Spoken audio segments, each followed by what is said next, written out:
few hobbies that I really geek out on. I've been into photography since I was probably 14 years old. When I get an old camera, open up the back of it and open up some film that I've chosen specifically for an effect that I want. Load it up. The film, it costs me something. So when I load it, I'm careful, I'm thoughtful. I take my time. When I do take a picture and press that button, it isn't a spray and pray.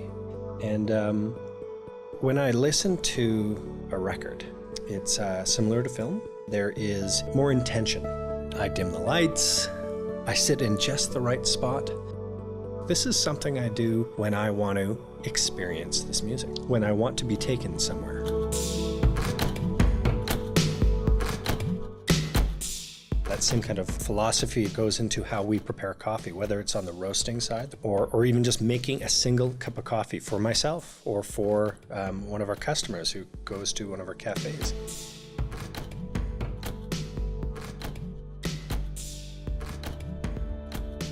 Fratello Coffee started when my parents began the coffee business back in 1974. And at that time, my parents were purchasing coffees and other consumable products from other roasters and suppliers. It wasn't until 1985 that my dad approached one of his suppliers here in Calgary, who was a local coffee roaster, and they ended up trading companies, where my dad became the roaster and he became my dad's client. We've been roasting coffee since 1985, but I feel like just now is when we've been roasting the best coffees.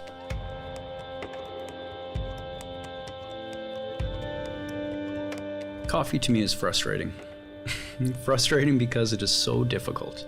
So much work into that cup of coffee. If we could only bring everybody to origin, I want you to see what these families do. Every choice the coffee producer makes will affect the end cup that you taste in the cafe. 4 years of work go into a coffee tree before you can even pick one bean. One coffee tree produces 1 pound of coffee a year. When I hear coffee being ground, when you're roasting and you hear the first crack, you hear the beans popping, or when you hear the steam coming out of the beans when they're in this cooling tray, it isn't just something that you're hearing, but it literally means something to the process of the coffee. The most important to me are taste and smell. Everyone smells coffee. When you hand someone a fresh bag of coffee beans, they squeeze it and smell the beans. It's just automatic. When you give them a cup of coffee, they automatically smell it. The taste, whether it be during the cupping process or when you're sitting down and enjoying just a cup of coffee, that to me I love. All 5 senses are constantly being engaged. And I think this is why people love coffee so much, is it isn't one-dimensional. So what has helped us over the last probably 6-7 years is just aligning ourselves with the right people who are totally into this stuff like we are. Some coffee roasters will rely on the importers to do their own cupping for them. This is how we used to do things. This was before we really discovered the art of cupping.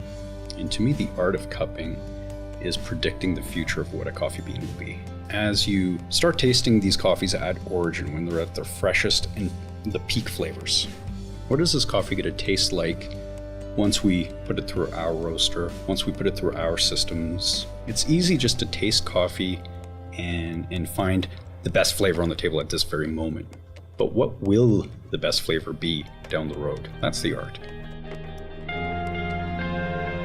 The name Analog for our coffee house is speaking to the way we make coffee, making it by hand, using all of our senses, all of our expertise. We think that produces a better cup of coffee. My brother and I have always wanted to have our own cafe. We've always wanted to have a voice on the street, somewhere where we could have a venue to communicate directly to our clients. We wanted an environment that we wanted to hang out in. To go to one of our coffee houses and actually see other people totally engaged in, maybe it's the coffee, maybe it's the experience of the cafe or each other, but just to be gathered around this simple cup of coffee and having fun or getting lost in a book or something. We just love this stuff. We love creating these experiences. When you have a professional barista, a professional roaster who is passionate about their trade, preparing and handling your products for you. You can almost taste the passion. I think we are just in a great place right now where we are doing what we love, we're doing what we're good at, and we're not trying to be anything else. It's only through working with the right people that we're able to be where we are today and to go where we want to go next.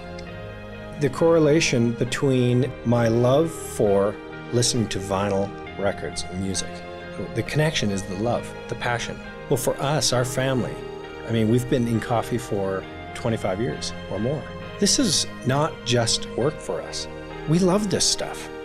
When people first get a coffee at Analog, I want them to have a true experience in every sense of the word. I want them to taste coffee. I don't want them to drink coffee.